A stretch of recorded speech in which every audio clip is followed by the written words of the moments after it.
Hey everyone, so this video is about the book, The Intelligent Investor by Benjamin Graham. If you're interested in the book, there's a link down below. So basically, this book is just as the name of the book says, The Intelligent Investor, and it's all about investing and how to become a smarter investor, or just as it says, an intelligent investor. Now, there's so many great points to this book, but a lot of what it talks about is it can get very specific, but there's a lot of great generic concepts which I'm going to share with you in this video. So the very first point is all about investing versus speculating. And that's exactly how he opens up this book. The very first chapter of this book, as it says right here, investment versus speculation. Results to be expected by the intelligent investor. So that's exactly how he starts the book up. And basically, what he's saying in the whole chapter is that if you are wanting to become an intelligent investor, the very first thing is to know what it is that you're putting your money in it, or what you're investing in. So if you're saying, oh, I hear all these people are buying this, this, and this, and you know nothing about it, then really that's not what investing is. That's more of gambling, and that's more speculating. And so that's why he's saying, in order to become an intelligent investor, you first need to know what it is you're putting your money in. So that way you can be a little bit more informed of where your money is going to, how that how you're going to make money, what sort of returns you can expect, and so on and so forth. So that's number one, and that's kind of a generic rule, and that's for all investments. So the second thing is that when you are investing in stocks, which is a piece of a company or ownership of a company, these are some 5 things that you want to look for.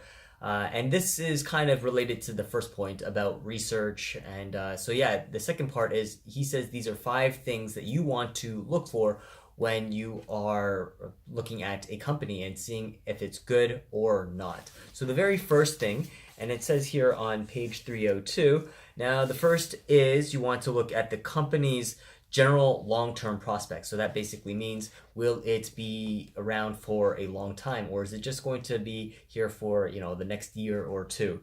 Now the second thing is the quality of its management. So how well is this company being run? Is it are the people running this company competent, or are they just kind of they don't know what they're doing? So that's the second thing. It's you want to look at who's running the company. Now the third is the financial strength and the capital structure of the company. That basically means how well are the financials of the company.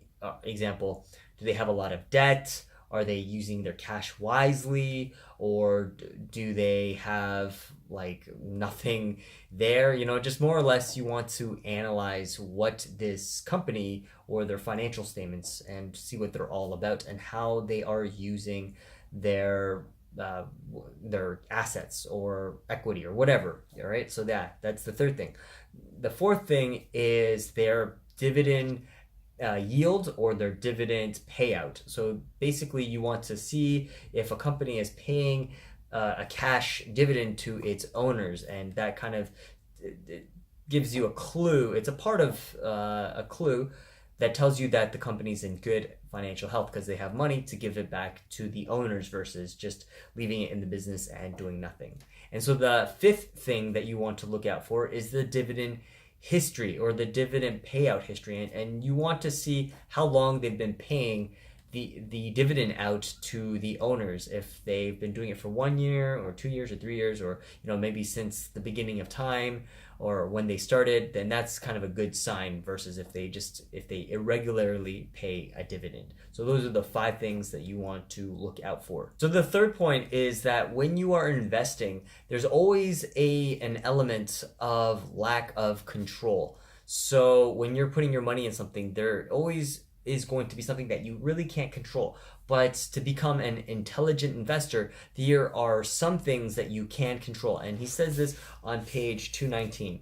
Now, the very first thing is your brokerage costs. So how much are you paying in fees, right? So some places they charge you a fee to buy. The second is your maintenance costs, right? So how much are you paying for them to maintain buying or holding that stock or fund or whatever it is. Now, the third thing is that you want to do is control your expectations. Now, your expectations are your somewhat returns that you are, I guess, something that you want. Are you expecting something that has a reasonable yield or reasonable return or so on and so forth? So your expectations is your third thing. Your fourth thing is your risk. So depending on your risk tolerance, it'll kind of it'll determine what and where you put your money in, and so on and so forth. So yeah, your risk is something that you can control as well. The next is your tax bill, right? So whenever you have investments, there's always going to be taxes involved. So those are some things that can be controlled. And then the last thing that you can control is your own behavior. And this basically means that, when, let's just say, the price is going down, are you someone who's like, oh, I feel so bad because I lost this much money, or maybe it's going up and you feel like you're on cloud nine just because you've just made quick money overnight, and so on and so forth. So he's just saying that you can control your emotions with investing, and once you get emotions mixed up with investing, then that's kind of not really good. The best thing to do is to separate your emotions from investing, and that's kind of more or less how you can become an intelligent investor. So who is this book for? Well, I would say that this book is for anyone who's interested in learning about investing. Now, if you're a beginner, I definitely wouldn't recommend this book to you, just because of, number one, look at the size of this book. It's pretty daunting if you're new to investing. And number two is that a lot of terminology or a lot of technical language is used in this book. Now, there are some parts where it's kind of easier, but there are some parts where it's just it's very technical. I don't want to read it, or just because it can get confusing. So I would say that this book is for anyone who's interested in investing and has at least a basic knowledge of investing, at least a somewhat elementary level. I wouldn't say read this as your first book though, but no. All right, so that's who this book is for.